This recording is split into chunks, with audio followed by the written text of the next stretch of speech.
Hello, and welcome to Boring History for Sleep. Tonight, we are not visiting a king, or following a crusade, or charting the course of a great battle. We are doing something far quieter. We are going to try to sleep. Dim the lights and settle into your bed. Feel the comfort of your mattress, the effortless softness of your pillows, the gentle, even warmth that surrounds you. This is your modern sanctuary, a luxury so profound it would be indistinguishable from magic to the person you are about to become. Now, let your mind drift. Step quietly with me into the stony belly of a medieval fortress. It is deep winter. The year is unimportant. The cold is eternal. You find yourself dragging your tired boots across uneven flagstones, worn smooth by centuries of footsteps. Torches flicker along the walls, their flames burning brightly, but the light they cast seems thin, almost brittle. The cold does not retreat from them. It simply presses through the cracks of mortar and between the heavy stones, as if light and warmth never agreed to travel together. You pull your cloak tighter. The air is sharp enough to sting your nose and cloud your breath in front of your face. It's bedtime, here in a castle that has more drafts than doors. You are a knight. Your days are spent in armor, charging across muddy fields or standing a long, cold watch on the battlements. But now the armor is off, and you are faced with a different kind of battle. Surviving the night. You probably won't survive this, not with your modern expectations of central heating and insulated windows. But still, you are going to try. The stone chamber around you smells faintly of soot, dampness, and a trace of old hay dragged in on someone's boots. No matter how grand this fortress looks from the outside, its towers thrusting into the night sky, banners stiff in the wind, the interior feels less like luxury and more like a refrigerator made of rock. The truth is, these walls were built for defense, not for comfort. The very thickness that keeps arrows out also locks in the chill. The massive stones don't trap heat. They store the cold like a vault. Archaeological studies of these great drafty halls confirm just how little insulation existed. Castles in northern Europe could easily see winter nights dip below freezing inside the very rooms where nobles slept. You sit on the edge of a rough wooden bed, feeling that deep cold climb through the soles of your feet and into your bones. It's no wonder that court records and letters from this time are filled with constant grumbling about drafts, frost, and sleepless nights. It is a strange thought that privilege in this world sometimes just means you get to freeze in grandeur rather than huddling in a small cottage near a warm hearth. The soundscape of your room isn't silence, it's restless. The wind sneaks through the arrow slits, moaning softly like a forgotten choir rehearsing out of tune. Somewhere, a rat rustles. Even the smallest creatures are seeking warmth in these walls. This is where your nightly routine begins. It is a battle of wool, fur, and faith against a climate that shows no mercy. You lie back slowly, letting your head sink onto a lumpy pillow. The straw inside crunches. You can almost feel the condensation of your own breath settling against the fabric, moistening it, making it colder still. The night is long, stretching out like an unkind guest who refuses to leave. Sleep will arrive, yes, but only after you've stopped noticing how your toes ache or how your breath lingers in visible clouds. This is your first night, and you realize that surviving until dawn is no small feat. You are still lying there, your cloak wrapped tightly around your shoulders, when you realize that what keeps you alive through such a night isn't a single item, but the sheer number of layers pressed between your body and the air. Linen, wool, more linen, another piece of wool. It is a game of stacking barriers against the cold until you feel more like a wrapped parcel than a person. Without these layers, you would be stiff as frozen meat by morning. The first layer, clinging closest to your skin, is a simple linen shift.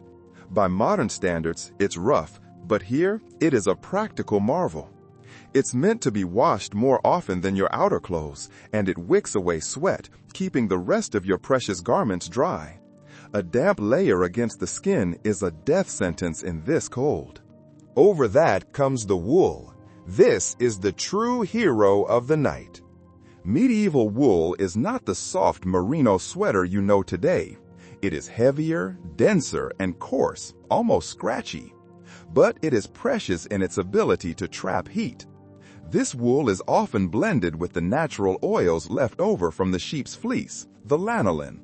This oil offers a small degree of water resistance, but it also produces a distinct odor, something between earthy and oily that lingers in every garment. As you drift in this chamber, you can smell it, mixing with the smoke and the damp stone. To your medieval nose, this scent isn't unpleasant. It simply means survival. You add a second tunic, perhaps a surcoat, then hose for your legs, and thick woolen socks if fortune favors you. Some knights even sleep with their boots nearby, though loosening them to avoid cutting off circulation is a wise move. And then there is the head. Wealthier knights sometimes have nightcaps, but these are not the flimsy cloth cones of later stories. These are full, heavy hoods, sometimes with long tails or liripipes that can be wrapped under the chin and around the neck like a scarf. One account describes a nobleman so fond of his cap that he refused to remove it even during late-night meetings. Imagine rolling over in bed, your hood tied tightly, looking more like a bundled onion than a warrior. The layers don't end with clothing. Blankets woven from wool can be stacked 3 or 4 high. If the household is wealthy, there might be a single linen sheet between the woolen covers. This isn't for warmth. Linen is cold to the touch. It is for comfort. It feels smoother against the skin than the scratchy wool, and it is far easier to launder. That inner sheet is often the only layer washed with any regularity, since laundering heavy wool blankets is a complicated multi-day ordeal.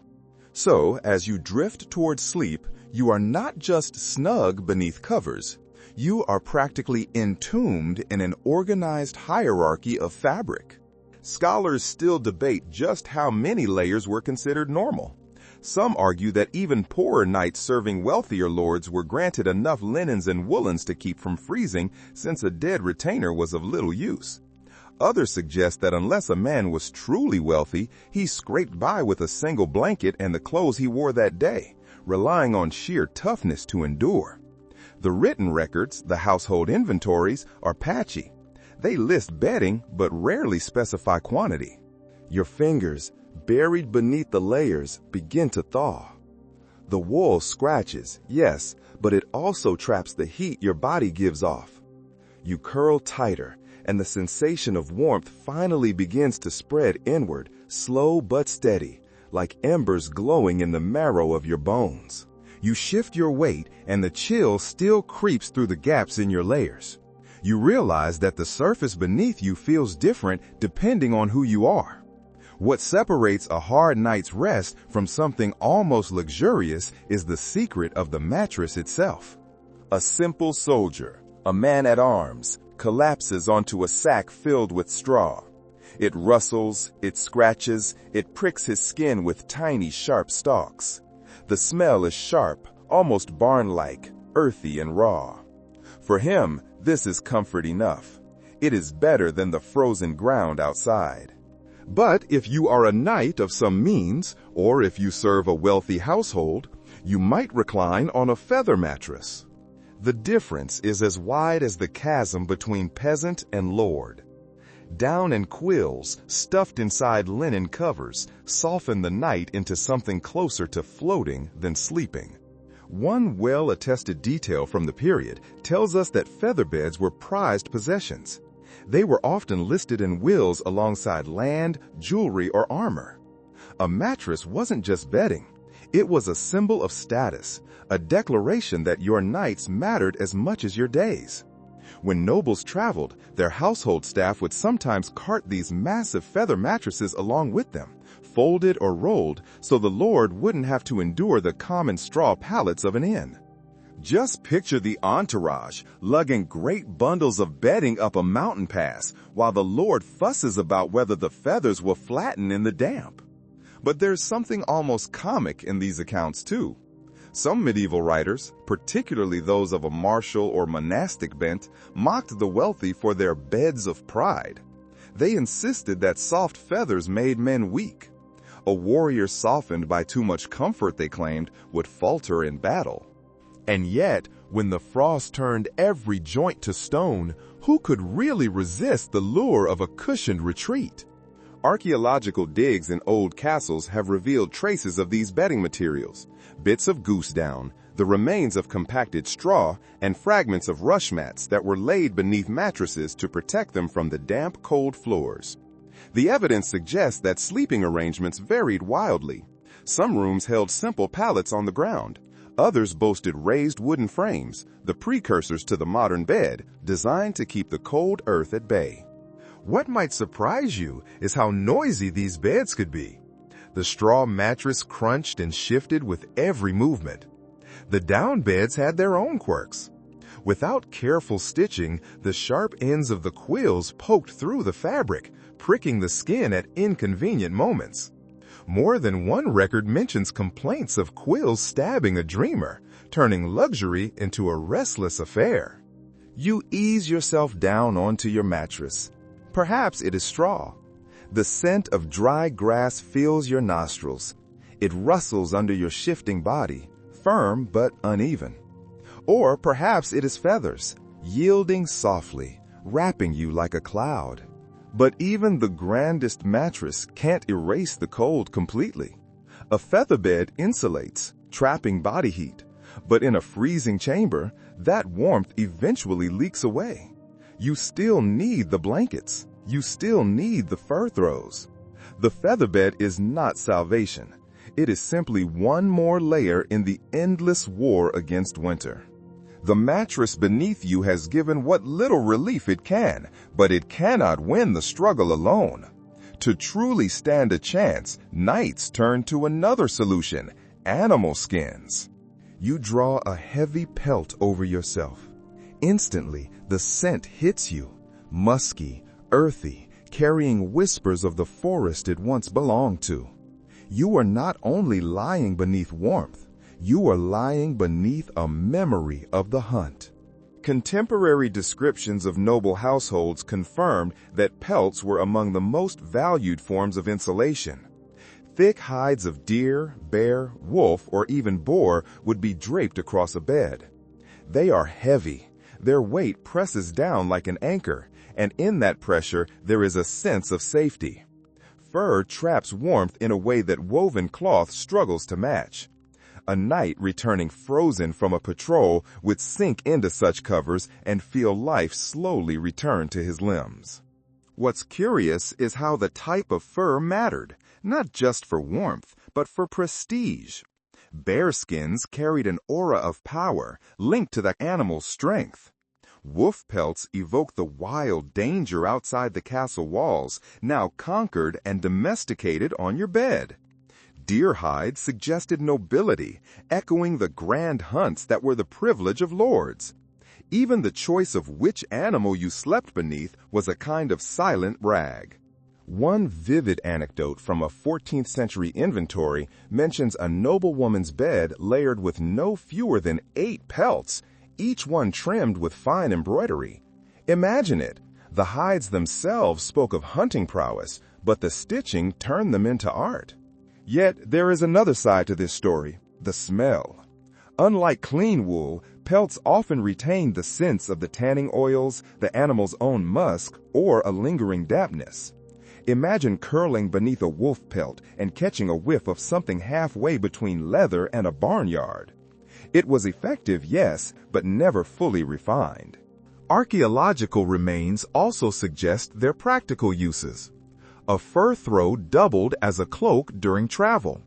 A knight on campaign might roll his favorite pelt into his pack, sleeping beneath it in an open field one night and laying it across his castle bed the next. Portability mattered. What might amuse you is the way some chroniclers described noble arguments over fur ownership. Families passed down particular pelts as heirlooms, as if they were jewels. Brothers quarreled over who inherited the great bearskin, believing it too valuable to be split. The idea of hardened warriors bickering like children over a blanket feels oddly human. As you lie here, you can feel the texture of the fur beneath your fingertips, coarse guard hairs on the outside, and a softer, denser undercoat pressed against your skin. There is a strange intimacy to it. Each night, knights cocooned themselves, not just in cloth woven by human hands, but in the skins of creatures that once prowled the same forests. The bed itself became a meeting point between man and nature. Sometimes, these pelts even lined the insides of the bed curtains, creating miniature caves of warmth. Picture drawing the heavy drapes around you, their inner surfaces lined with fur, transforming your bed into a den. You crawl inside, close the curtains, and suddenly you are no longer a knight in a drafty chamber. You are something closer to an animal in hibernation. Even the warmest fur, however, couldn't block every draft. When the fire in the hearth died low, the chill would sneak back in. You might pull the pelts tighter, bury your nose in their folds, and still wake to frost clinging to your beard. Nothing in a medieval castle was absolute protection. Comfort was relative, measured not by how cozy you felt, but by whether you survived the night with your blood still flowing. The pelts are heavy across your body, but still the cold creeps in at the edges. You understand why a castle never relied on bedding alone. Across the room, a fire glows, its light faint against the damp stone. The hearth is the beating heart of the chamber, and yet it feels like a distant ally, flickering bravely, but failing to reach the corners where you lie. One well-known fact about castle architecture is that fireplaces weren't always part of the earliest designs. Many great halls originally had open hearths in the center of the floor, with smoke venting upward through a louver in the roof. Later, as construction improved, wall-mounted fireplaces with chimneys became common, especially in private chambers. These were marvels for their time, directing smoke away while offering a focused source of heat. But let's be honest, those fireplaces, noble as they looked, were still tragically inefficient. The heat they produced mostly escaped straight up the chimney, while the vacuum they created actively pulled more cold air in from the windows and doors. You can imagine it now, sitting close to the blaze, your face flushed warm, while your back remains icy. The contrast is almost comical. Half your body in summer, half in winter, all at once. What might amuse you is how people tried to outwit that imbalance. Some households used great metal firebacks, often decorated with coats of arms, to reflect more heat outward into the room. But this was a minor improvement. Warmth in a castle was a puzzle no one fully mastered. And that fire demanded constant human labor. A curious account from a 15th century manor mentions servants who were ordered to keep the fire burning all through the night, not for light, but simply to ensure the Lord could rise at dawn without shivering. You can picture the weary attendant creeping into the chamber at midnight, gently tossing on another log, stifling a cough as his master stirs. That fuel itself tells another story. Castles consume staggering amounts of wood. Entire forests were managed just to supply logs for the hearths and kitchens.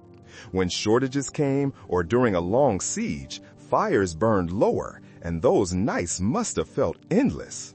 You are tucked beneath your furs, but your eyes keep drifting toward the flames.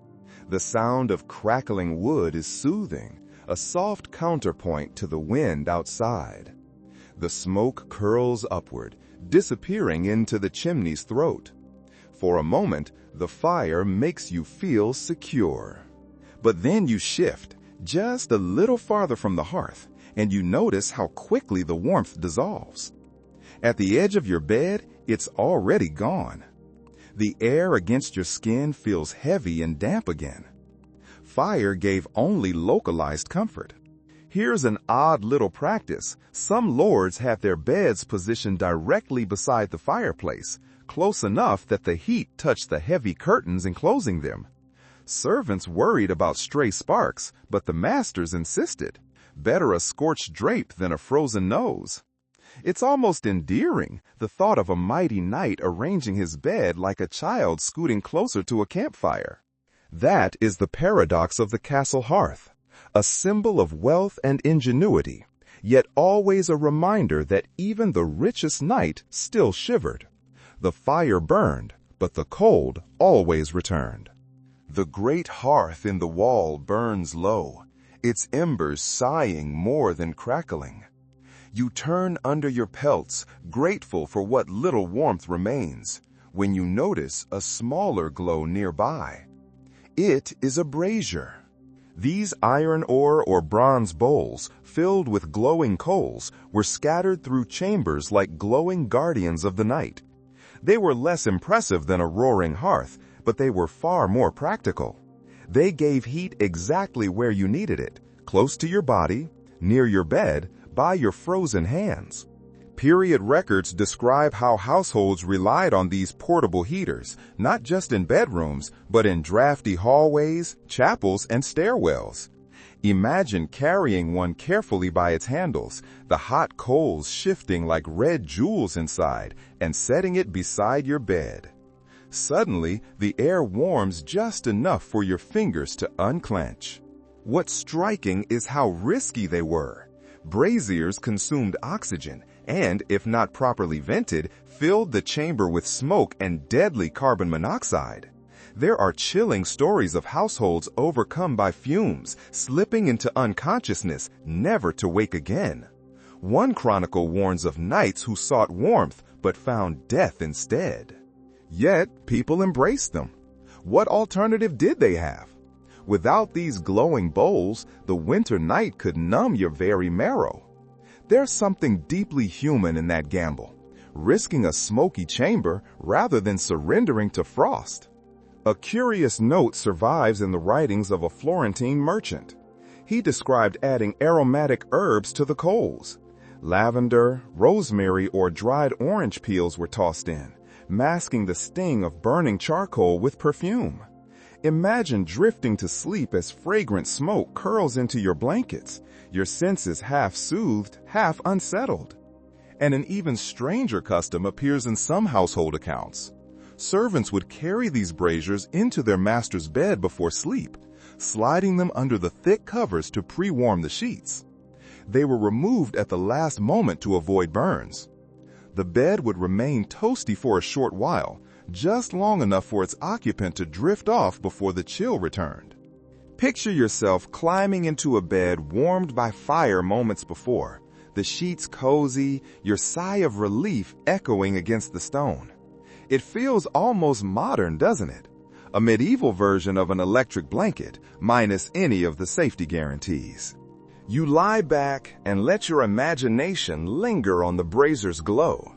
The coals pulse, dimming and flaring like a giant's heartbeat. The air near your face grows warmer, while your toes still ache. That uneven comfort is frustrating, but also strangely grounding. Life in a castle was always a compromise. Never perfect solutions, only partial victories. You know the brazier will fade before dawn. You know servants will creep in to clean the ashes. But for now, it is enough. You've turned a hostile room into something almost welcoming. The brazier fades to embers, and you turn beneath your furs, aware once more of the draft licking at your cheeks. It's then you realize another secret weapon against the cold, the curtains. These are not the flimsy, decorative drapes you might imagine. These are thick, heavy hangings of wool or even velvet for the wealthy that transform the bed into a private fortress. You tug the heavy fabric inward, drawing it across the carved wooden posts until the world outside disappears. Suddenly, you are no longer lying in a wide, drafty chamber. You are inside a cocoon. Documented inventories from the late Middle Ages show how valuable these enclosed beds were. The idea was simple: stop the ceaseless drafts by building a tent within the room. The curtains create a microclimate. They trap the heat of your own body, the warmth of your breath, and even the faint glow of the brazier you've tucked nearby. You notice something immediately. Once the curtains are drawn, the sound changes. The high, vaulted echoes of the chamber fade, replaced by a muffled silence. The wind still moans through the arrow slits, but it feels distant now, softened by layers of fabric. You hear only the rasp of your own breath and the faint rustle as you shift beneath the pelts. The bed becomes an island of peace in a stormy sea of stone. What may surprise you is how much privacy these curtains provided in a world where solitude was almost unknown. Castles were crowded places. Chambers were often shared by attendants, guards, or family members.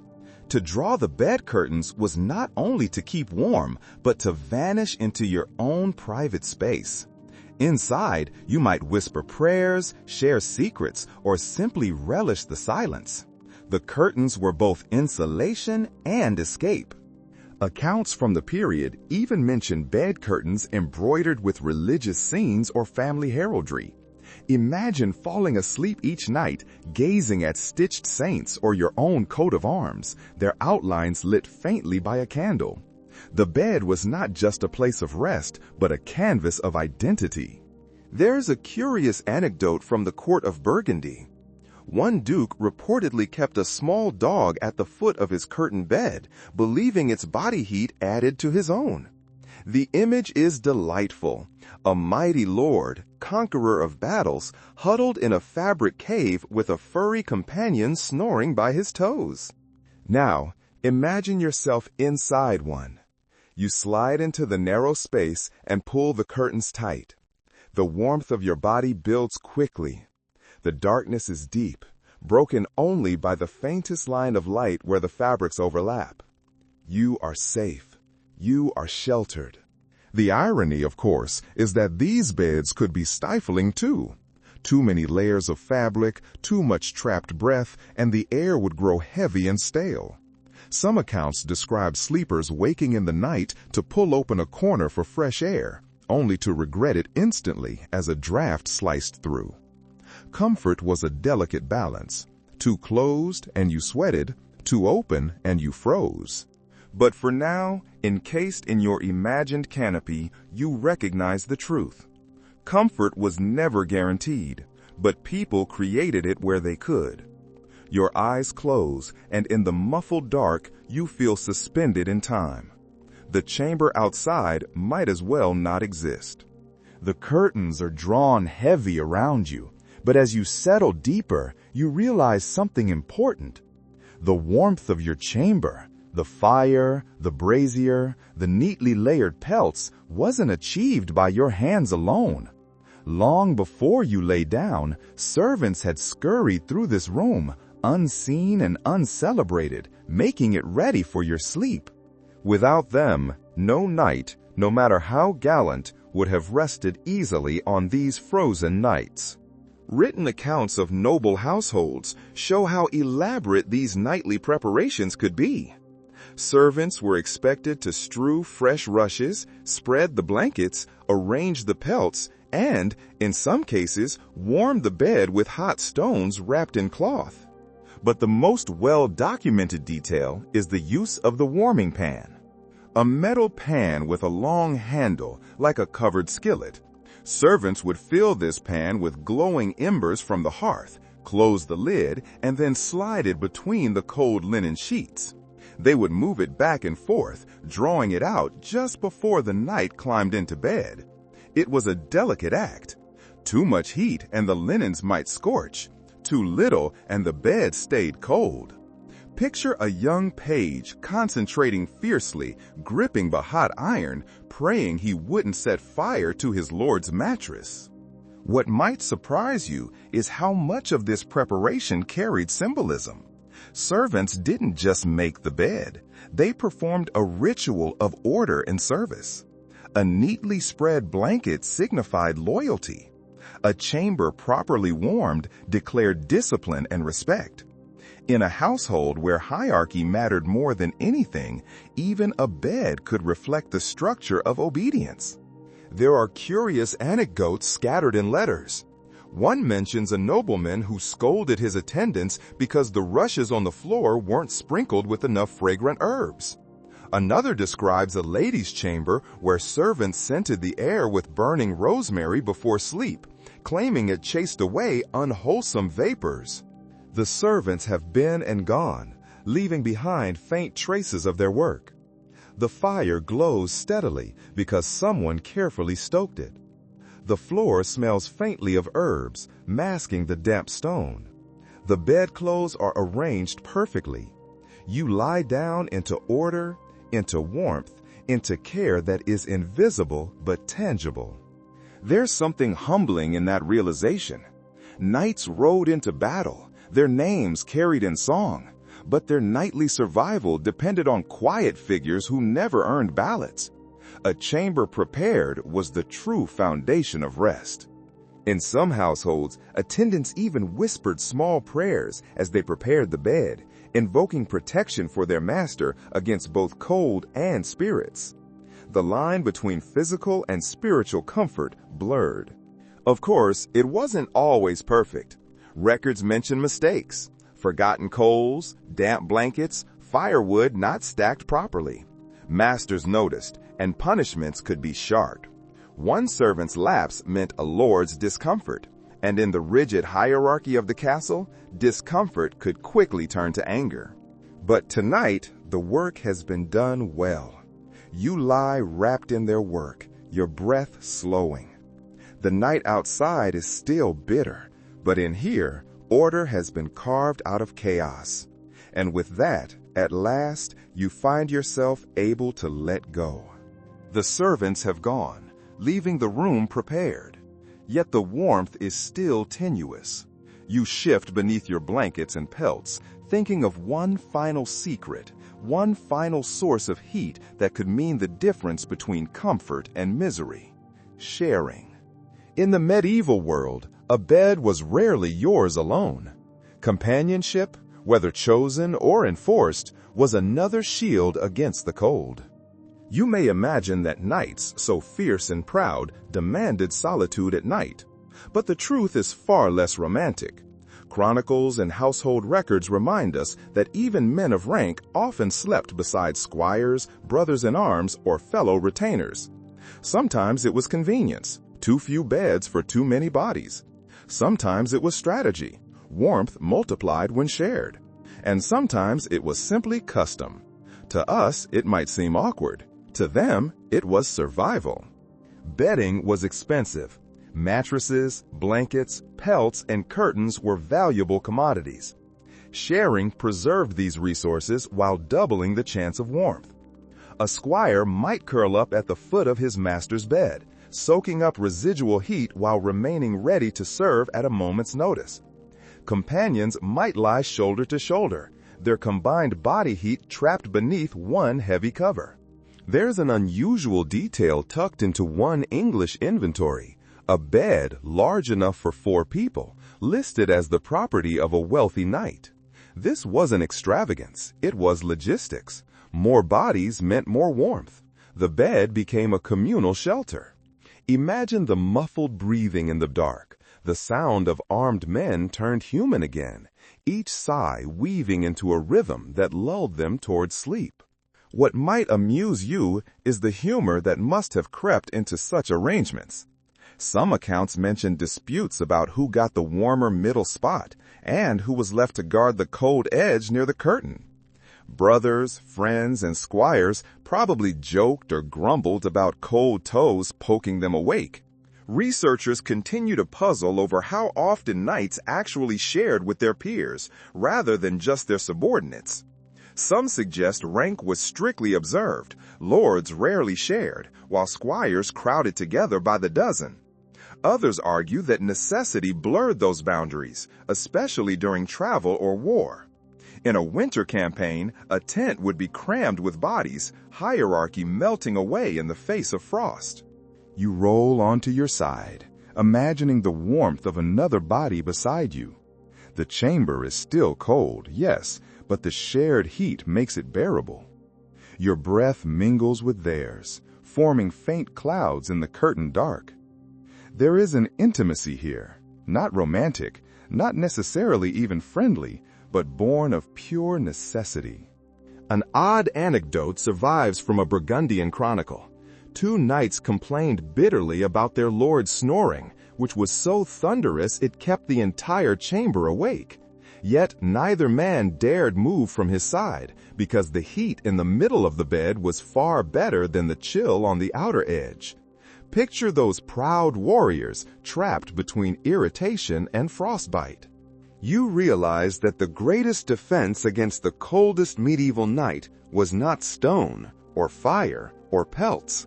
It was each other. The quiet of shared breathing lulls you toward sleep. But just as your eyes close, another scent stirs in the chamber.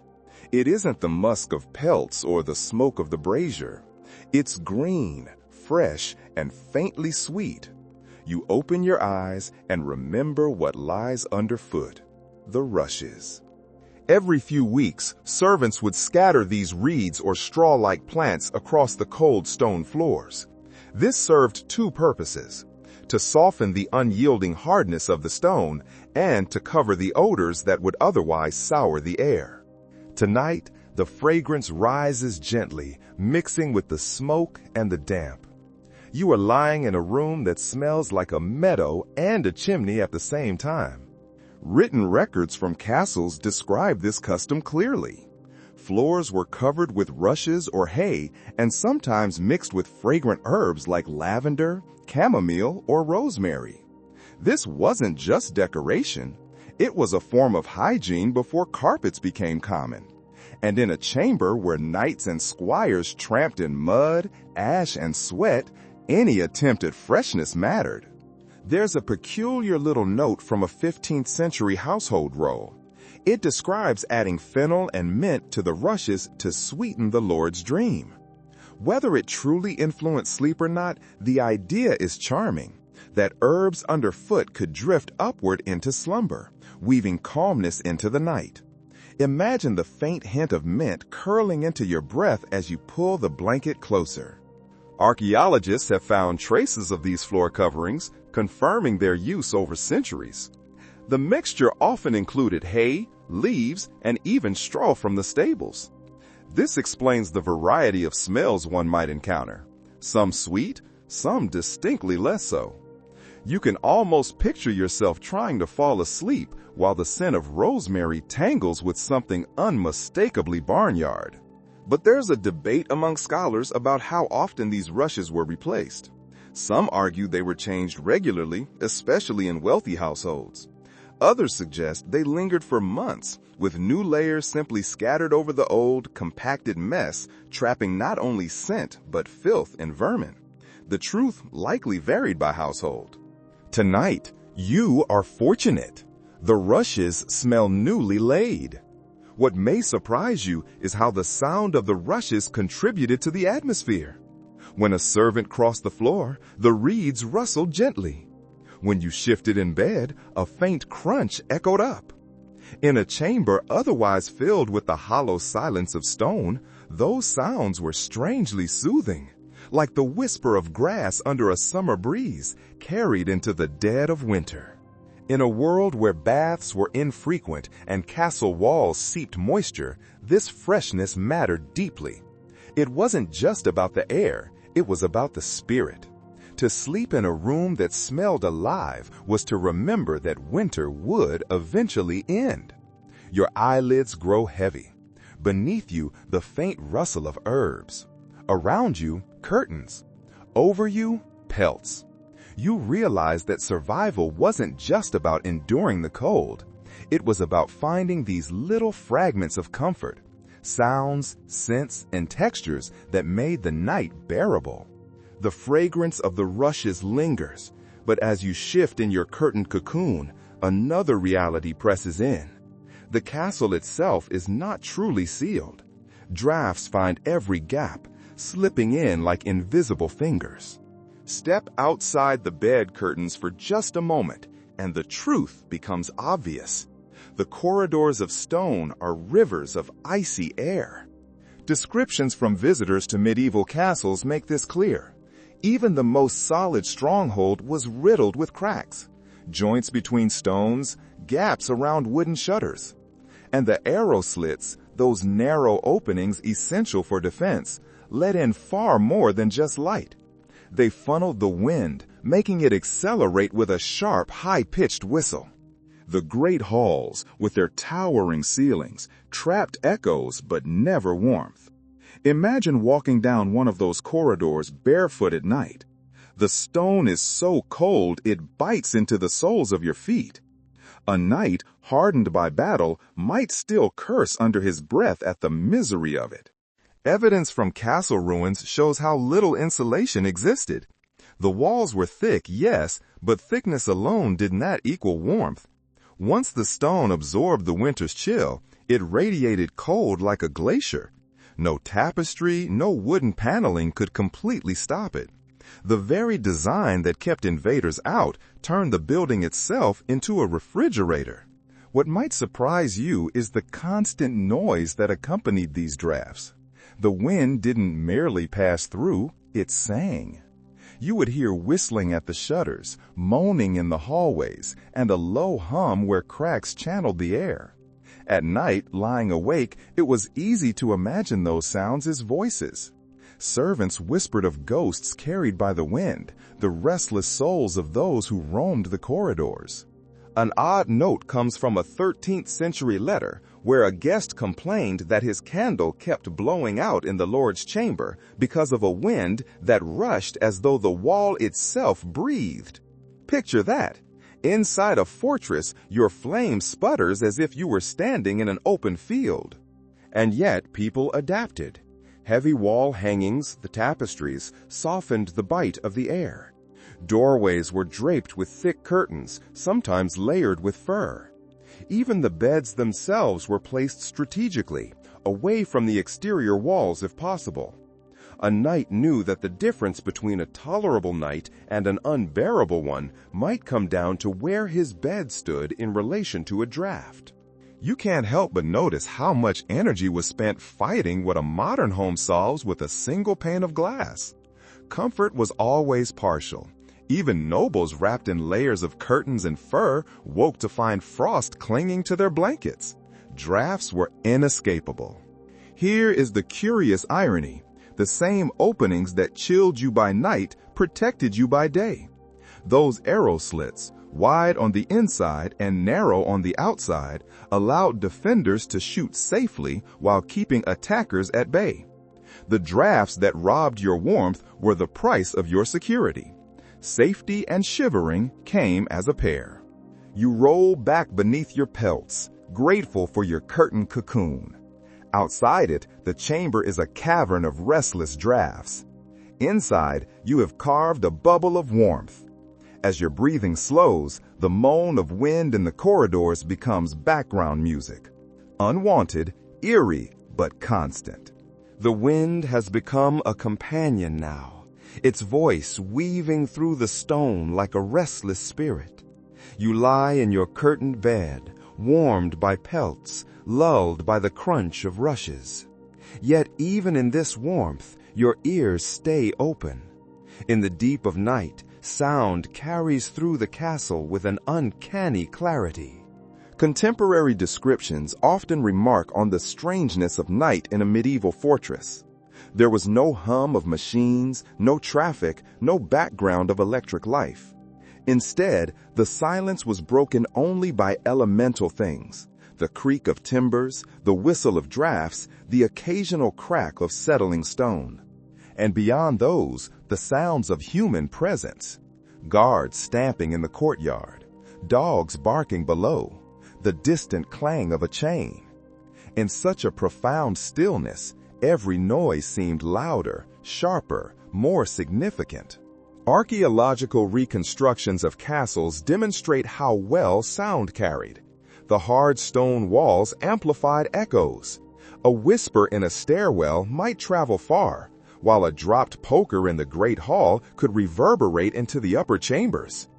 Imagine trying to drift into dreams while hearing footsteps far away that seemed in the silence to be marching just outside your curtain. For a knight trained to be alert, that half-awareness never truly faded. What may surprise you is how much the silence itself could unsettle people. To modern ears, it might sound peaceful, but to those who lived surrounded by the chatter, clatter, and labor of the day, the sudden stillness of night felt unnatural. Chronicles even speak of noblemen unnerved by the absence of sound, interpreting it as a bad omen. When the dogs stopped barking or the wind paused, hearts quickened in the dark. And there were always the stories, the legends of ghosts wandering the drafty corridors, of murdered retainers, of ladies in white drifting near the chapel. Servants whispered these tales, and once planted, they seeped into the dreams of even the most hardened knight. Close your eyes in that cocoon, and the groan of a beam becomes the sigh of some forgotten soul. The wail of wind through an arrow slit becomes a lament. There's an amusing little record from a manor in France. One guest wrote of being kept awake by the complaining stare, a wooden step that groaned so loudly each time the temperature changed that he swore spirits were marching up and down all night. In reality, it was just timber responding to the cold, but to a mind half asleep, the difference was not always clear. You shift under your blankets and listen carefully. The soundscape sharpens. The flutter of a shutter, a guard's muffled cough outside, the distant howl of a wolf carried in on the wind. And yet, oddly, those same sounds could bring comfort. The guard's footsteps meant someone was awake, keeping watch. The dog's bark meant the outer yard was secure. Even the moan of the wind reminded you that you were sheltered behind stone rather than exposed in a tent on a battlefield. In comparison, a creaking beam felt like reassurance. Snores from shared chambers, the drip of water through a gutter, the faint nicker of a horse in the stable below. None of it matched, yet together it created a kind of lullaby. The very noises that might have frightened you the first night become the rhythms of survival. You lie in the muffled silence, your body warmed by pelts and blankets, but your thoughts linger on ritual. For a night, the coldest nights weren't simply endured through fabric and fire. They were softened by prayer. Before crawling beneath the curtains and furs, you would have knelt, clasped your hands, and whispered words to the heavens. You would ask not only for warmth, but for safety through the darkness. Manuscripts and personal accounts confirm that evening prayers were a daily habit. Compline, the final office of the day in the monastic tradition, heavily influenced lay practice as well. Knights, especially those bound by oaths, would recite psalms before sleep, the Latin phrases rolling softly off their tongues. In manus tuas, Domine, commendo spiritum meum. Into your hands, O Lord, I commend my spirit. The chamber, for a moment, became a chapel. These prayers were not always lofty. Many were simple petitions for the safety of family, for health, for protection against fever or frost. One common plea asked God to shield us from the perils of the night. In a castle filled with drafts, sickness, and the ever-present risk of attack, such perils felt tangible. Prayer was armor for the hours you could not defend yourself. What may surprise you is how physical these rituals were. Knights often crossed themselves, kissed a crucifix hung beside the bed, or traced blessings onto their blankets. These gestures were tactile comforts, as much about soothing the body as saving the soul. Curiously, some knights kept small relics or charms tucked into their pillows, a fragment of a saint's bone, a sliver of the true cross, or a blessed medal. Whether out of deep faith or simple superstition, these tokens gave reassurance. If the wind howled too fiercely, one could clutch the hidden relic and believe safety lay within it. There's a charming anecdote recorded from a 14th century knight. He admitted to falling asleep mid-prayer, still kneeling by his bed, his head bowed forward onto the mattress. His squire found him in that same posture at dawn. Was it devotion or pure exhaustion? Perhaps both. It paints a picture of men caught between piety and fatigue, clinging to ritual even as sleep claimed them. What might amuse you is how these prayers also served as a kind of medieval sleep aid. The rhythm of reciting verses, the repetitive cadence of the Latin lulled the mind. Just as lullabies soothed children, so too did these chants ease warriors. You lie back, your body heavy, your mind lighter. The cold still exists, the risks remain, but your heart slows. You have armed yourself not with steel, but with words, and now you can rest. For a knight, that spiritual armor was as important as any fur or fire. It gave you the courage to close your eyes in a world where sleep was never without danger. Your whispered prayers have faded into the stillness. But even as you surrender to sleep, you are never truly alone. Outside your curtained cocoon, on the walls and in the courtyards, men remain awake. Centuries keep watch through the bitter hours, their task as endless as the winter night itself. You can almost picture them, cloaks drawn tight, torches sputtering in the wind, eyes heavy yet alert. While you nestle under pelts, they are stamping their feet against the frozen flagstones, shifting from one leg to the other just to keep the blood flowing. Castle records and military ordinances often mention the rotation of guards. Even in smaller households, someone had to remain alert lest thieves, enemies, or fire catch the inhabitants unawares. Squires and men-at-arms shared this duty, trudging along the battlements while others slept. The wind howled hardest there, unbroken by walls, cutting through wool and into bone. We know with certainty that these guards devised countless tricks to endure their vigils. Chronicles describe them clapping their hands, walking brisk laps of the wall, or crouching near small brazier fires where their lords permitted them.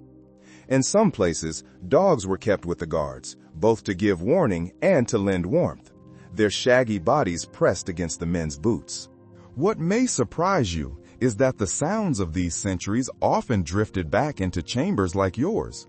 The echo of boots on stone, the distant murmur of voices exchanging a watchword, the clang of a weapon knocked against the parapet, all reminders that vigilance never ceased. Lying in bed, you might drift toward dreams, faintly aware of those unseen guardians outside. The thought was reassuring, though also a reminder of the danger lurking beyond the walls. A curious account from a German castle mentions sentries who were punished for falling asleep on watch by being forced to stand barefoot in the snow. The cruelty of such measures makes you wince, but it underscores how vital their wakefulness was. A single lapse could endanger everyone within. The guards suffered so that you could rest. Researchers today still discuss whether the guards' presence genuinely reassured sleepers or unsettled them. Some argue the rhythmic sounds of the patrol lulled residents like a protective heartbeat. Others suggest it simply reminded them of the threats outside, preventing true relaxation. Perhaps it was both, reassurance wrapped in tension. You lie beneath your pelts, eyes half closed, while faint footsteps echo along the battlements. A low murmur of voices drifts through the shutters, followed by the bark of a watchdog. You know these men are cold, weary, and perhaps cursing their fate. Yet you also know their presence is why you can let go, however briefly. As sleep pulls you deeper, those centuries remain in your thoughts. You know they will still be there at dawn, weary but steadfast. Their duty frames your dreams, a reminder that rest in a medieval castle was always a collective act. Some endured the night awake so that others could close their eyes. The guards outside march on, their boots echoing against the frozen stone. Inside your curtained nest, you shift and feel an immense, profound relief. Your armor is not on you. The weight of chain mail and plate, that iron shell worn through the daylight hours, has been cast aside. For a night, this nightly shedding was as necessary as food or fire. To sleep in armor was nearly impossible. The body ached, the joints pinched, and the cold bit even sharper where metal pressed against flesh. Accounts from campaigns describe men collapsing in their armor out of sheer exhaustion. But these were exceptions born of brutal necessity, not choice. In the relative safety of the castle, the nightly ritual involved unbuckling straps, lifting off steel, and letting the body finally breathe. The first sensation of freedom after hours encased in iron must have been exquisite. The simple ability to stretch, to lie flat without a steel cuirass digging into your shoulders. Imagine peeling away layer after layer, greaves, gauntlets, breastplate, hearing the buckle snap loose, until finally you stood in your simple linen shift, almost weightless. A chainmail shirt alone could weigh 30 pounds or more. To lay it aside was to reclaim your body. And yet, the traces of that weight lingered in sleep. Some chroniclers speak of knights dreaming of their armor even while bare, their limbs twitching as if still bound. The heaviness of war seeped into the marrow, carried even into slumber. You can almost feel it yourself, a phantom weight pressing across your chest, echoing the burden you left on the chamber floor. There's a curious anecdote from a French source. One knight insisted on keeping his helmet within arm's reach of the bed, convinced he might be attacked in the night. He slept under fur, yes, but with one hand resting on the polished, cold steel. Imagine the unease of dozing while your palm grazed cold iron, half comforted, half cursed by its presence. Scholars today still discuss how armor shaped the health of those who wore it daily. Some suggest chronic back pain, compressed joints, and stiff muscles plagued knights even in their youth. Others argue their bodies adapted, toughened by the training. As you lie here now, your body feels light. The blankets weigh on you, but compared to mail, they are nothing. You roll your shoulders, flex your legs, marveling at how soft the fur feels against skin no longer pressed by steel. What might surprise you is how much ritual surrounded the armor's storage. Squires carefully arranged each piece near the bed, polished it when possible, and checked for damage. It wasn't just equipment, it was identity. And so, even in sleep, it remained close, a silent sentinel at the bedside. You turn in your cocoon of fur, whispering a sigh of gratitude that, at least tonight, your body is free. The chill of the chamber still bites, but without steel clinging to you, warmth has a chance. Sleep comes easier when iron is not your blanket, when the only weight you carry is that of your own weary body. The relief of being free from armor lingers as you stretch, but memory pulls you back to a time before you had even earned the right to call yourself a knight. You think of the years spent as a squire, when sleep was not private or cocooned, but communal, cold, and loud. If the noble chambers felt like drafty caves, the dormitories of the squires resembled barns with beds. Descriptions in household accounts make this clear. Dozens of boys, some as young as 12, crowded together in long, cold chambers. They lay on simple pallets of straw or thin mattresses, wrapped in whatever blankets were available. Curtains? Those were reserved for their masters. Privacy was a luxury they did not know. Instead, their warmth came from numbers. Bodies pressed side by side, the air thick with breath, sweat, and youthful chatter. One account tells us that in certain castles, squires were given no separate bedding at all, only their cloaks to wrap around themselves, lying shoulder to shoulder on the rush-strewn floors. Imagine that. Your bed was the same garment you wore in the training yard all day, still smelling of horse, sweat, and mud. What may surprise you is how lively these chambers were, even in the darkness. Boys whispered jokes, sang snatches of songs, wrestled under blankets, or plotted mischief. The soundscape of a squire's night was less solemn than a knight's. It was full of life, even amid the discomfort. Perhaps that noise, that companionship, made the cold more bearable. An unusual anecdote survives from a 15th century account. A knight, recalling his youth, admitted that he often fell asleep to the sound of a dozen different snores, like a chorus in uneven rhythm.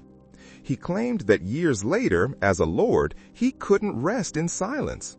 He needed noise to sleep, as if his body had been trained to associate rest with chaos. Archaeological studies have uncovered wide dormitory spaces thought to have housed these young men. Traces of ash pits nearby suggest that fires were rarely built inside the rooms themselves, too risky, too smoky. Warmth was secondary to practicality. Blankets, cloaks, and shared bodies were their only insulation. Scholars still discuss whether these harsh conditions were deliberate. Some argue they were intended to toughen the boys, preparing them for the rigors of knighthood. Others believe it was simply necessity. Too many bodies, too little wealth, and not enough fabric to go around. You close your eyes and imagine yourself back there, a boy among many, curled on straw, a blanket slipping off your shoulder, an elbow digging into your side as your bunkmate rolls over. The air smells of hay and sweat. The cold gnaws at your toes, but laughter and whispered gossip soften the edges. There's something oddly sweet about those memories. The discomfort forged bonds. Boys who survived winters together, shivering under shared covers, grew into men who trusted each other on the battlefield. As a knight now, lying in your private chamber, you remember those days. The squire's dormitory was no place of comfort, but it was a place of growth. You realize that even the harshest nights left behind something valuable, the memory of never having endured it alone. The memory of the squire's crowded hall fades, and your mind drifts back to your present chamber. Now you sleep not as a boy among many, but as a knight granted privacy, or at least something close to it. For those of higher rank, the difference was dramatic. Nobles often enjoyed a solar, a private room separated from the great hall. It was warmer and more richly furnished than the bare dormitories below. Evidence from surviving castles confirms how these solars were designed. They were often placed on upper floors, away from the drafty ground level. They contained their own fireplaces built into the wall, and sometimes even glazed windows, an extraordinary luxury if fortune and wealth allowed. Here, the bed was not just a pallet. It was a centerpiece, elevated on a carved frame, draped in those curtains we pictured earlier, perhaps dyed with expensive pigments. But the most important feature was the tapestries. Thick, heavy, and woven with scenes of hunts, battles, or biblical stories, these tapestries lined the stone walls. Their primary purpose was not decoration, but insulation. Their thick woven threads helped to soften the intense cold that seeped through the stone. Imagine lying in bed, staring at a woven deer forever chased across a forest, while beyond that wall, real deer shivered in the frosted woods. What might surprise you is that even the furniture itself became a form of warmth. Nobles kept heavy wooden chests filled with clothing, blankets, and furs. These were not just for storage, they acted as thermal anchors. The mass of wood and fabric absorbed some of the chill, breaking up the vast, empty, cold space of the room. A bare room felt colder, as if emptiness itself encouraged drafts. A cluttered solar, by contrast, could feel almost cozy. There's an unusual account from the 14th century describing a lord who demanded his servants light perfumed candles in his solar at night. They gave almost no heat, but the fragrance of beeswax mixed with herbs turned the room into something refined. He claimed it helped him sleep better, though one suspects it was as much about displaying his wealth as it was about rest. Of course, scholars continue to debate how effective these enhancements really were. Did a solar truly feel warmer, or did tapestries and furniture only give the illusion of comfort? Some argue that nobles exaggerated their coziness in their letters, eager to display their superiority. Close your eyes and picture yourself here. The bed curtains are drawn tight. The fire in the corner fireplace crackles softly. The tapestries mute the drafts, and the air carries a faint sweetness of beeswax. Compared to your memories as a squire, this feels like another world. Yet the irony remains. Even in this luxurious solar, frost still creeps along the window panes. Your breath still clouds in the air.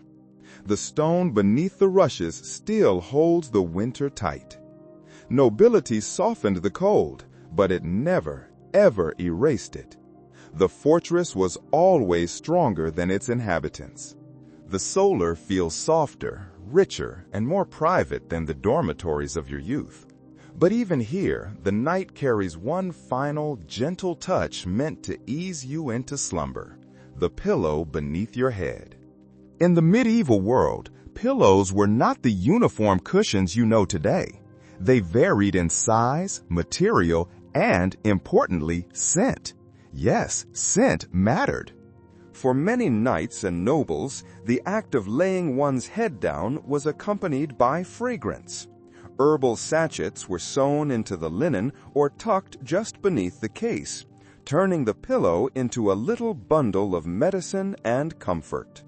Household inventories and guides mention lavender, rosemary, and even sage used for this purpose. These herbs were believed not only to calm the mind, but also to purify the air. In an era when foul smells were thought to cause illness, a pillow stuffed with pleasant fragrance seemed both soothing and protective. Imagine lowering your head after a day in clank and sweaty armor and inhaling the sweet, grassy perfume of lavender woven through the linen. The contrast must have felt heavenly. One well-preserved recipe from a 15th century household guide advises mixing dried rose petals with bay leaves and sewing them into a small linen pouch, which was then slipped into the pillow. The writer claimed it brought sweet dreams and eased the head. And here's something unusual. Some households used hops, the same plant later beloved for brewing beer, as a pillow stuffing. It was said to induce drowsiness. Chroniclers note that monks often used hot pillows in their infirmaries. Imagine resting your cheek against a cushion faintly reeking of a brewery, comforted by the belief it would coax you into slumber. Researchers debate how common such herbal pillows were among knights of middling wealth. Some argue they were widespread, as herbs grew abundantly in any castle garden. Others suggest the elaborate mixtures were reserved for the wealthy, while poorer retainers used plain straw-stuffed bolsters. As you sink into your imagined pillow, the effect becomes clear. The air near your face is softer, carrying not just warmth, but a memory of summer fields. Inhaling deeply, you almost forget the stone walls and the drafts. There's an anecdote worth smiling at. One knight, traveling with his household, complained bitterly when his servants forgot to pack his pillow sachet. He declared he could not sleep without his rosemary scent, claiming it kept away evil airs. Imagine a hardened warrior sulking like a child over the absence of his perfumed stuffing. What may surprise you is that these sachets often doubled as insect repellents. Strong herbs like mint or wormwood help to keep lice and fleas at bay. In an age when vermin were a constant companion, the scented pillow offered both fragrance and protection. The herbal pillow is a reminder that even in a world of iron and hardship, people sought gentleness where they could. And perhaps that is the heart of medieval sleep.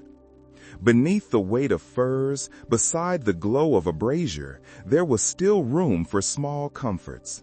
Flowers dried and sewn into linen, breathing peace into the coldest night.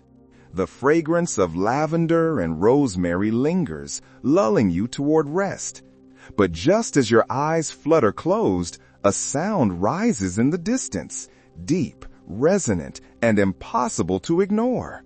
The church bell.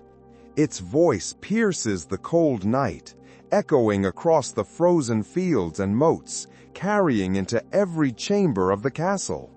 Time itself was measured in these notes, and even in sleep, nights lived by their rhythm. The monastic influence on medieval life made bells central. They marked the canonical hours: matins, lauds, prime. Though a layman wasn't bound to the strict rhythm of a monk, the sound still shaped the night. Imagine lying in bed, half warmed by furs, when the bell tolls at midnight for matins. Its low vibration seems to shake the stone itself. For some, it was a reminder to whisper a prayer. For others, merely a disruption, a sign that the cold hours still stretched ahead. One detail frequently noted in chronicles is how much farther the bells carried in winter. With the leaves off the trees and the air crisp, the sound traveled, bouncing across the frozen landscape.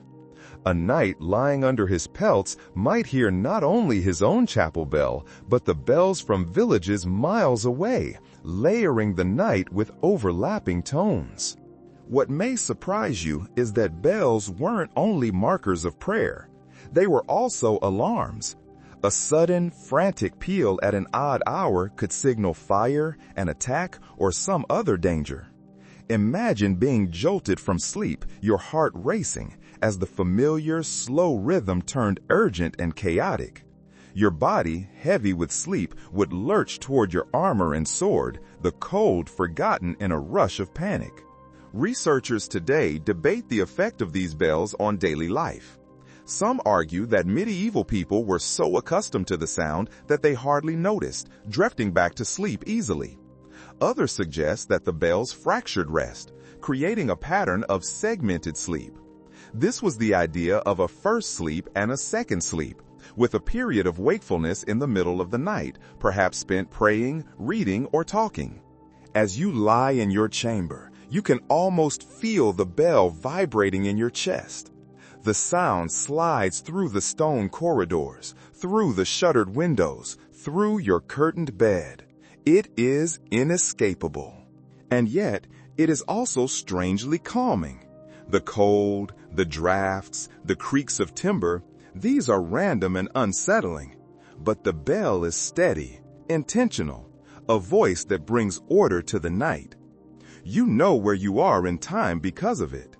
What might amuse you is the variety of reactions people had. Some nights surely grumbled, pulling their blankets higher over their heads. Others insisted on rising, muttering a few psalms before collapsing back into sleep. By the time the silence returns, the chamber feels heavier, softer. The echoes fade into the stone, leaving only the sigh of wind and the crackle of embers. In the coldest of nights, it is not only warmth that carries you through. It is rhythm, sound, and the sense that time still moves, even when you cannot see the stars. The echo of the bell still hums in your chest, but as silence returns, another unease creeps into the chamber. It is not the draft, not the weight of the pelts, not even the restless wind. It is the ancient suspicion that the night air itself could harm you. In the medieval world, darkness wasn't simply an absence of light. It was thought to harbor invisible dangers. Spirits, demons, and sickness, all carried on the chill. You pull your blankets closer, not only against the frost, but against superstition. The medical theory of the Middle Ages leaned heavily on the concept of bad airs or miasmas. Physicians warned that cold drafts brought illness and that sleeping in open air left one vulnerable to fevers. The reasoning seems quaint now, but in chambers where people regularly woke with coughs and chills, the belief felt entirely justified. Imagine lying in bed, hearing the hiss of wind through a shutter, and worrying not just about discomfort, but about disease riding in on that invisible stream. This is why those bed curtains were so vital. One recorded detail from household regulations shows servants being instructed to block cracks around windows with cloth at night. This was not just to keep in the warmth, but to prevent these night vapors from entering. Your cocoon of fabric was as much a fortress against imagined spirits as it was against drafts. What may surprise you is how often this fear blended with folklore. People spoke of night walkers, spirits or demons carried on the wind, slipping into rooms through cracks or chimneys. Whispered tales told of souls smothered in their sleep, victims of foul air or a ghostly presence. You can almost hear the servants muttering about such things as they pulled the curtains tight, each knot in the fabric a ward against the unseen. There's a curious anecdote from a 14th century chronicle. A knight, convinced that evil spirits in the draft were causing his recurring cough, ordered his bed relocated from the outer wall to the very center of the chamber. He believed that by moving inward, he would be shielded. What might amuse you are the odd remedies people tried. Some kept garlic or onions in their chambers, believing the strong odor would repel the bad airs. Others burned herbs, filling the room with smoke to counter the invisible threats. Imagine drifting to sleep with both lavender and garlic battling in the air, a mixture hardly soothing but meant to protect. You lie still. The cold presses at the curtains. The breath of the wind is on the other side of the wall. You are safe, or at least you believe you are, and that belief is enough. In the Middle Ages, faith and superstition worked hand in hand to guard the sleeper. Tonight, they guard you. The fear of the night air lingers, yet sleep is shaped not only by superstition, but by rhythm, the larger pattern of castle life that pulses around you. A night's rest was rarely steady or predictable. It rose and fell with feasts, hunts, campaigns, and duties. The coldest nights often carried with them an exhaustion that came not from the weather alone, but from the endless demands of the day. Chronicles describe how castles came alive after sunset with banquets. Fires blazed in the great hall, goblets clinked, laughter rolled, and music swelled. Knights feasted heartily on roasted meat, bread, and ale. Yet, once the revelry ended, they would stumble back to their chambers, heavy with food and drink, sometimes too full to rest easily. Imagine lying under your pelts, your stomach groaning, while the drafts gnawed at your toes. One well-documented detail is that these feasts disrupted sleep schedules entirely. Guests lingered past midnight, telling stories or playing games. By the time they retired, the bells for matins might already be tolling. A knight's chamber was less a sanctuary than a pit stop between one duty and the next. Hunts also influenced nightly rest. A hunt often began before dawn, so men had to rise in the freezing dark, stumbling out of their warm beds while servants fumbled with torches. The result was the same: truncated sleep, taken in odd hours. Campaigns, of course, disrupted everything. Letters and military accounts tell us that during war, sleep was scattered in bursts. An hour by a fire, another against a shield, sometimes none at all. Returning to a castle after such a time meant luxury only by comparison. Even a drafty solar, even a lumpy straw mattress felt like paradise compared to a frozen ditch. There's a quirky anecdote from a 15th century castle. One night, after feasting too heavily, reportedly spent his period of midnight wakefulness composing verses about the cold. His companions teased him for writing poetry while wrapped in blankets, but he defended it, claiming the chill sharpened his mind. Picture him, quill in hand, muttering lines about icy drafts while everyone else just wanted to sleep. What might amuse you is the contrast. The peasants outside the walls, with their far simpler lives, may have slept more steadily than the knights. They went to bed with the sun and rose with the dawn, their rhythms dictated by light, not by feasts or alarms. For all their hardship, their rhythm may have been gentler. In some ways, privilege meant more disruption. You realize that medieval sleep was not a straight line, but a patchwork. It was stitched together by duty, disrupted by bells, seasoned with feasts, and softened by ritual. It was less about long hours of peace and more about finding rest wherever and whenever life allowed. Your dreams flutter in fragments, carried by the rhythm of bells and feasts, when a harsher sound interrupts, the cough of someone nearby. In a medieval castle, that cough was more than an annoyance. It was a warning. On the coldest nights, sickness lingered in the air like an unseen enemy, waiting to strike when bodies were weakest.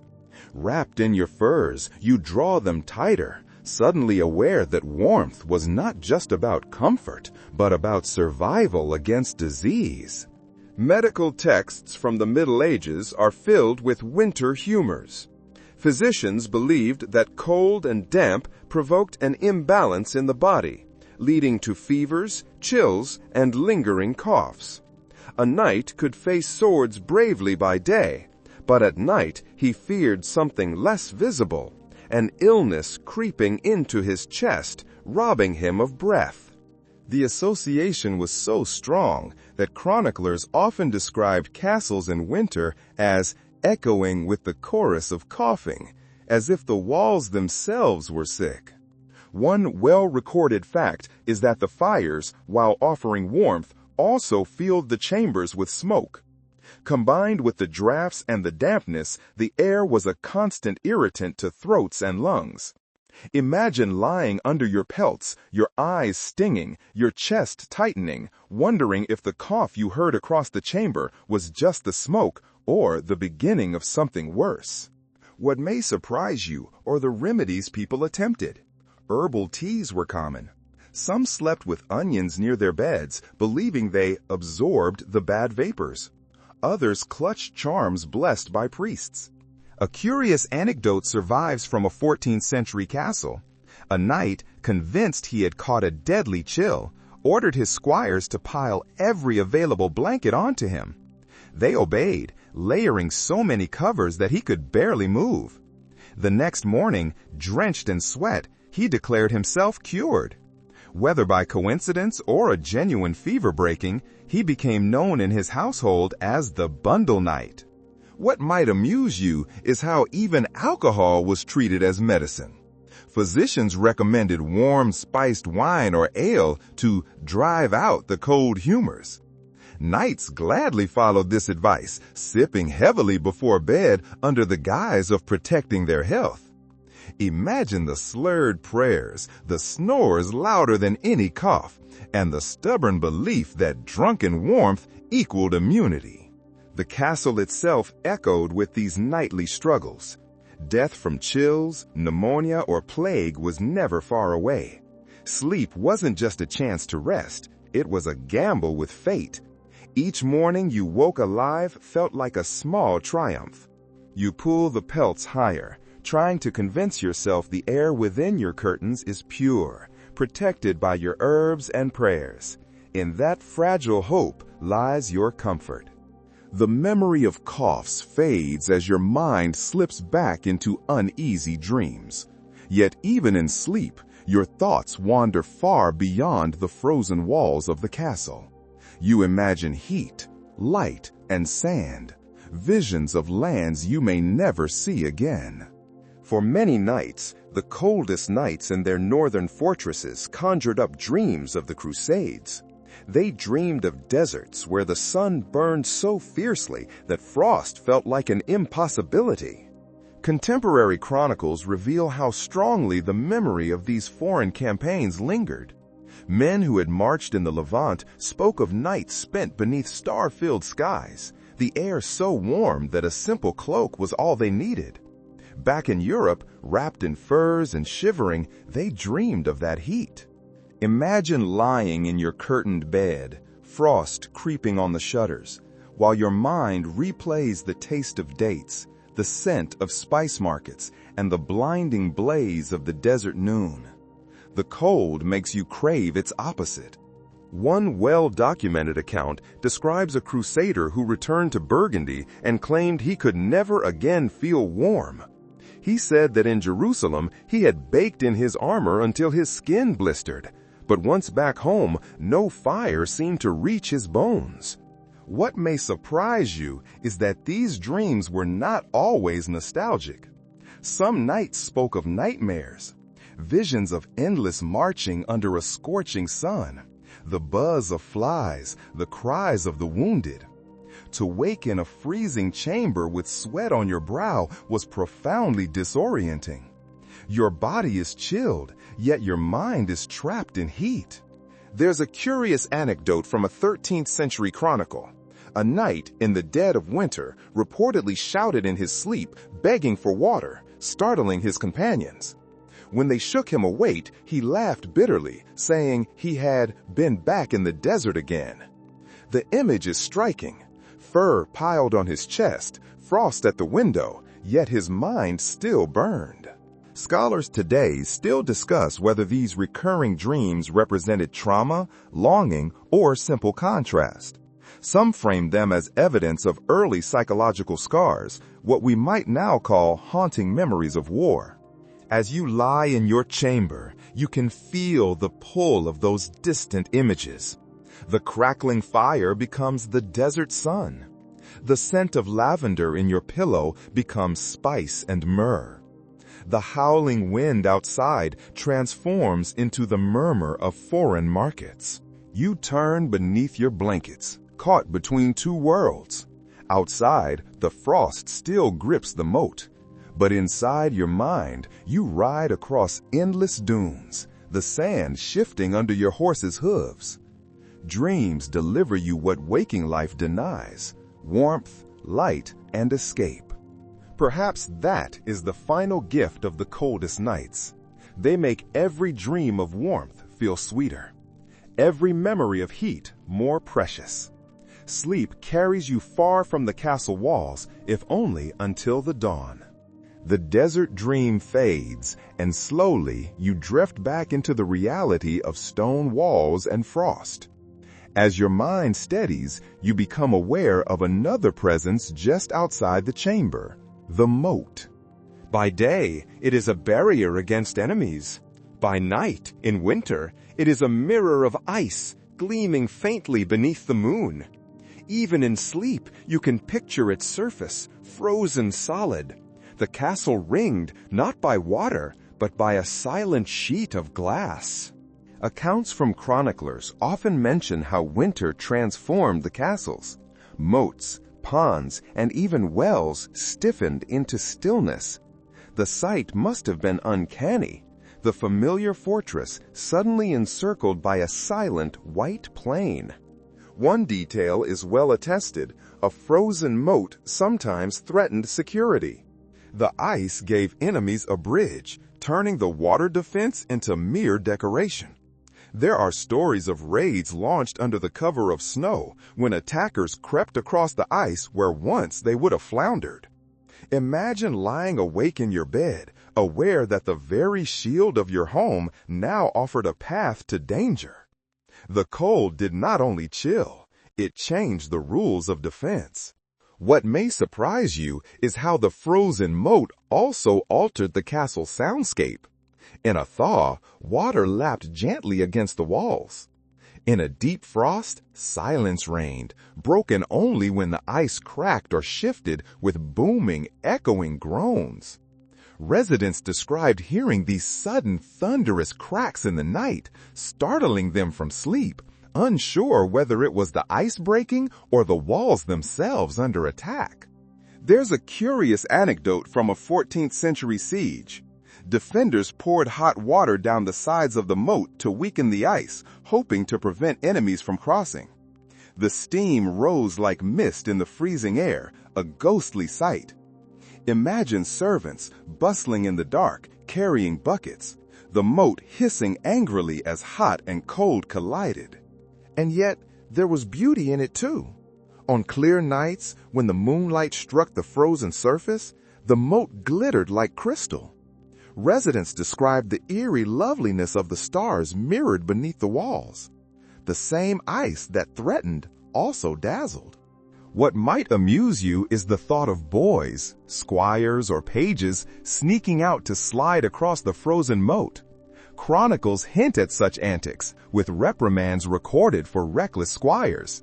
You can imagine their laughter echoing in the night, their boots skidding across the slick surface, while their master shivered in bed above, cursing the draft.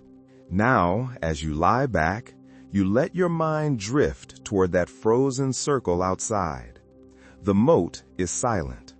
The world is stilled under ice. Inside, you are swaddled in layers. Outside, the earth itself is locked in glass. The castle is ringed by silence, and within that silence, you find yourself pulled back toward rest. The moat outside lies frozen and silent, but within the walls another sound begins to rise, a chorus not of bells or drafts, but of human voices. In the great hall below, songs drift upward, softened by distance, yet persistent enough to reach your chamber. The feasting may have ended, but merriment often carried late into the night.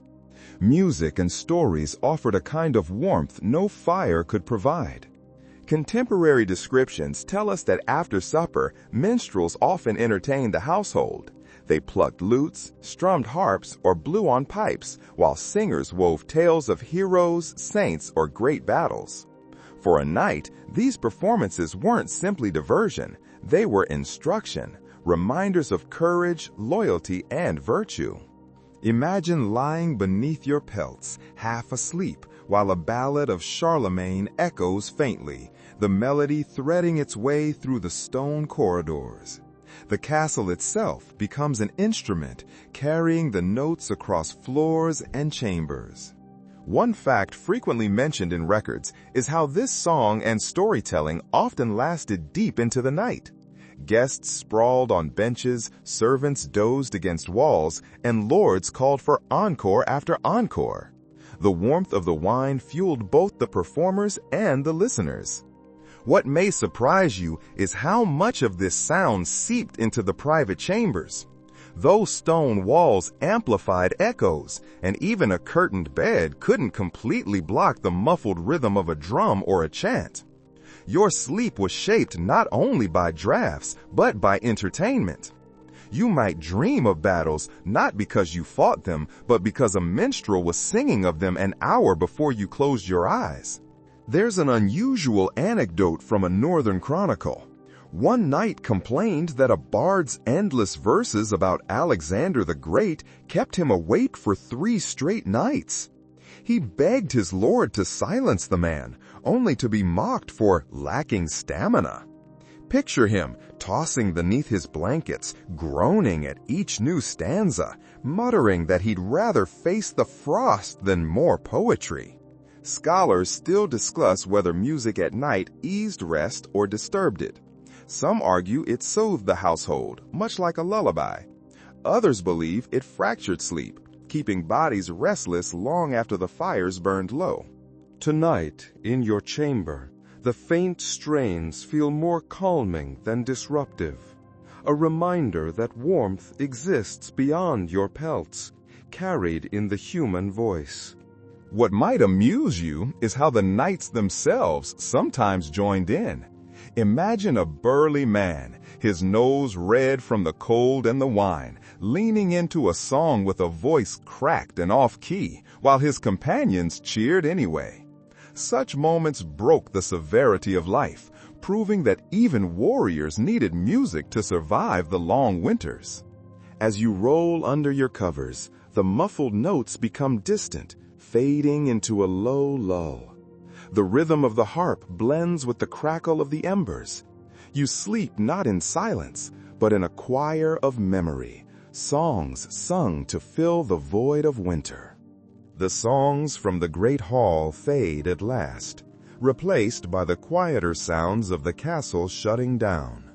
Footsteps retreat, benches scrape on stone, torches hiss as they burn low. Yet not everyone has the luxury of sleep. Somewhere above you or down the hall, faint thuds and rustles reveal the unseen figures who keep watch, not against enemies, but against fire. On the coldest nights, when hearths and braziers blazed hotter and longer than usual, the danger of flames spreading through the dry rushes and timber beams was constant. The fire kept you alive, but the fire could also destroy you.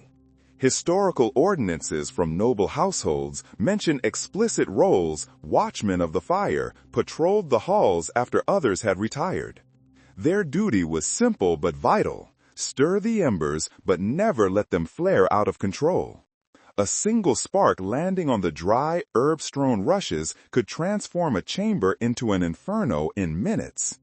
Imagine their tired eyes scanning the floor, hands clutching buckets of sand or water, ears pricked for the faint crackle that might signal disaster. While you curled under your pelts, they fought a quieter battle against simple, devastating accidents. One well-documented fact is that many castles banned open flames in private rooms without supervision. Candles were precious, but also risky. Residents would snuff them before pulling their bed curtains shut, leaving only the guarded glow of a brazier. Picture yourself lying in near darkness, knowing that if a servant forgot his duty, you might wake surrounded by smoke. What may surprise you is how frequently fires did break out despite these precautions. Chronicles are filled with descriptions of great halls gutted, roofs collapsing in sparks, and even entire fortresses ruined by a moment of carelessness. Survivors spoke of waking to shouts and choking fumes, stumbling through smoke-filled corridors. There's a curious anecdote from a 15th century account. A knight, half drunk from a feast, kicked over a candle as he fumbled toward his bed. His chamber nearly ignited, and only the quick thinking of his servants who doused the rushes saved him. Archaeological studies of charred beams found in castle ruins confirm this ever-present hazard. Even a stone fortress depended on wooden floors, ceilings, and roofs. Fire was both comfort and curse, survival and threat. As you lie beneath your pelts, you imagine those unseen figures walking softly outside your chamber. You hear the faint scrape of a poker against logs, the shuffle of boots on rushes. Their presence is invisible, yet essential. Your dreams depend on their alertness. On the coldest nights, when the fires burned brightest, safety rested not only in walls and weapons, but in the servants who guarded your slumber from the very element meant to save you. The quiet tread of the fire watch fades, leaving only the faint glow of embers in your chamber. You sigh into your furs, feeling the warmth close about you. But your thoughts linger on another truth. Not every bed in this castle is equal. As you rest in your curtained cocoon, others are lying on pallets, benches, or even the bare floor.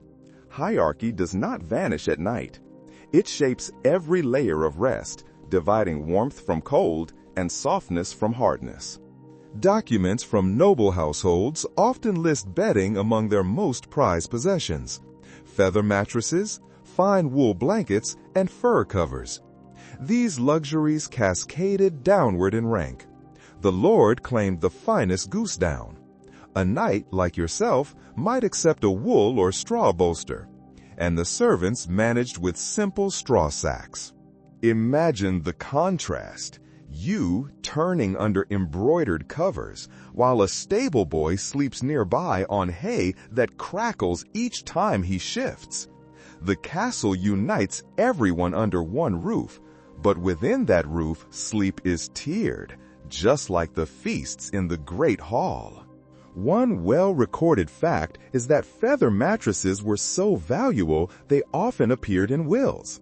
The inheritance of bedding symbolized comfort as much as wealth. To own a feather bed was to possess not just a place to lie, but status itself. What may surprise you is that even the placement of the beds marked hierarchy. Nobles slept high in their solars, on the upper floors, sometimes closer to the heat rising from the great hall below. Servants and guards were often consigned to the lower, damper floors, where the frost seeped in more fiercely. There's a curious anecdote in a 15th century household account. A knight discovered his young page had snuck under his own covers during the night, seeking warmth from the boy's master. Rather than punishing him, the knight laughed and let the boy stay, remarking that rank matters less than frost. But this story survives precisely because it was so unusual. Most would never have dared cross such a line. Archaeological digs of castle remains uncover traces of straw bedding scattered in cold corners, far from the hearths. These were likely the spots where servants slept, out of sight and out of mind.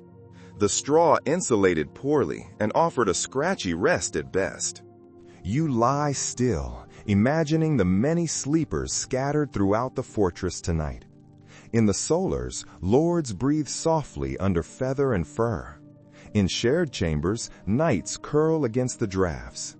In the servants' corners, boys shiver on straw, their cloaks pulled up to their noses. All dream beneath the same roof, but each experience is different, dictated by station. Medieval sleep was not just about cold or warmth. It was about inequality. The coldest nights only made those differences sharper. Some suffered, some endured, and some indulged. The castle breathes around you, some curled in feather beds, others shivering on straw.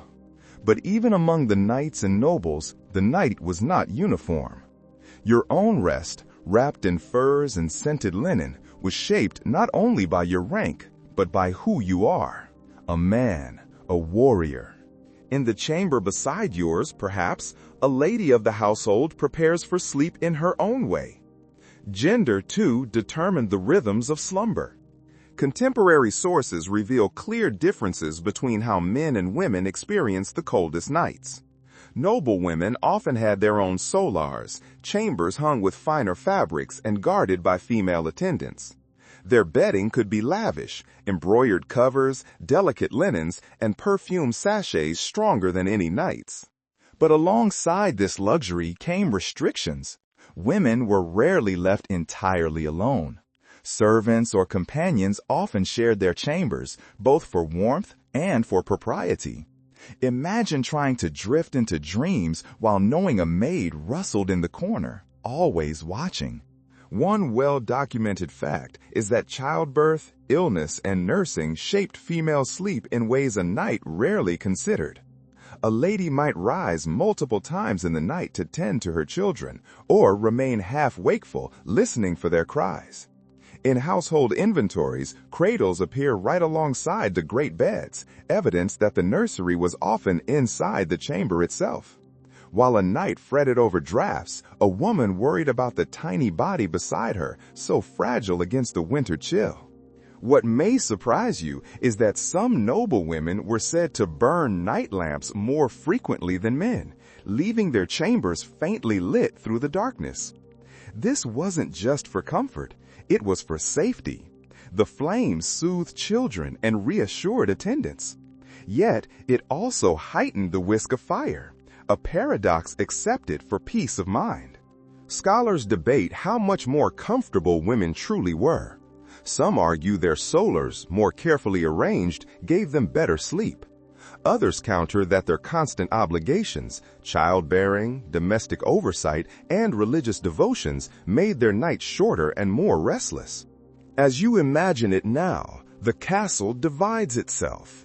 In your chamber, the scent of rosemary mingles with smoke. In hers, the air is touched with rose water, softer perhaps, but no less cold. Your worries are of drafts and armor.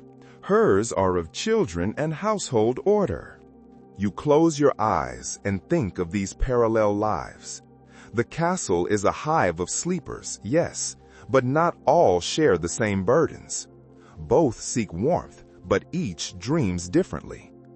In the end, the cold cared nothing for these divisions. It pressed through the stone, through the silk, and through the fur, touching everyone. The thought of these parallel chambers, lords in solars, ladies under silk, servants on straw, draws your mind to one final truth. No one in this castle truly slept in silence. Beyond the wind and the footsteps, the fortress was alive with animals. Horses in the stables stamped and nickered. Dogs barked or growled in the great hall, and cats prowled freely, hunting mice in the storerooms. A medieval night never fully escaped the chorus of beasts. Chroniclers describe castles as bustling ecosystems. The great hall often doubled as a kennel, with hounds sprawled near the dying fire. Stables were built close to the walls, so the body heat of the horses radiated faintly into adjacent chambers. One fact frequently mentioned is that dogs in particular shared intimate space with knights. Hunting hounds were treasured, sometimes allowed to curl at the foot of the bed. They offered warmth, companionship, and protection. Picture a knight drifting into dreams while his greyhound's body pressed against his legs, both of them sighing into the same warmth. What may surprise you is that birds sometimes roosted within the chambers as well. Falcons, symbols of nobility, were kept indoors. Chronicles tell of prized falcons perched on stands beside their masters' beds, their feathers rustling in the dark. The idea of sleeping with a hunting bird just a few feet away seems strange, but it was a mark of status. A quirky anecdote comes from a 14th century French account. A knight's chamber was said to reek of horses because he insisted on keeping his prized stallion stabled directly beneath his solar, claiming he could sleep better when hearing it breathe. As you lie in your chamber, you can almost sense them. The thud of a hoof on wood, the rattle of a chain, the flutter of wings from a restless falcon. These sounds weave into your dreams, mixing with the crackle of fire and the whisper of wind. You are never alone, not only because of servants and guards, but because animals breathe with you in the same fortress. The castle is alive around you. Dogs snoring, horses shifting, servants shuffling, guards stamping. You sink deeper into the furs, and you realize that every detail, the curtains, the herbs, the rushes, the fire, the shared bodies, and the animals all serve one simple goal: to survive until morning. Medieval sleep was never effortless. It was a patchwork of warmth stolen from the cold, order carved from discomfort, and ritual laid like armor against the long night. Household roles listed bedding alongside weapons, proof that a good night's rest was as vital as a sharp sword. Mornings would often reveal frost clinging to the bed curtains, even to the blankets themselves. The air so cold, your very breath crystallized. Sleep had been a reprieve, not a victory. As you lie in your chamber now, you feel the truth of this. Every layer is imperfect. Drafts still creep in. The brazier smokes faintly. A dog scratches at fleas. And the bell will ring again before dawn. Yet, despite it all, your breath slows. Your body loosens, and sleep comes. Close your eyes one last time. The curtains hang heavy. The herbal pillow releases its fading scent. The pelts press down, weighty but protective. The castle holds you, imperfect but steadfast. You surrender to it, body and mind, knowing that dawn will come with frost on the windows and a new day of duties. Now, the story slows, and so does your breath. You've journeyed through the stone corridors and the curtained chambers. You felt the frost press at the shutters and heard the echoes of bells in the night. You have lain among furs, herbs, and prayers, surviving hour by hour. Let your own body loosen, as if you were laying aside armor. Feel the blankets grow heavier, softer, pressing you deeper into your mattress. The drafts are far away now, only whispers fading at the edges of your thought. You are at rest, shielded in your own warm, modern cocoon. The air is still. Each sound you once noticed has melted into quiet. Your breath drifts slow and even, a rhythm older than any wall, older than any stone. You are safe. You are warm. Rest easy. The story has ended. The night is yours. Drift deeper and let the coldest castle night dissolve into your warmest dream. Good night.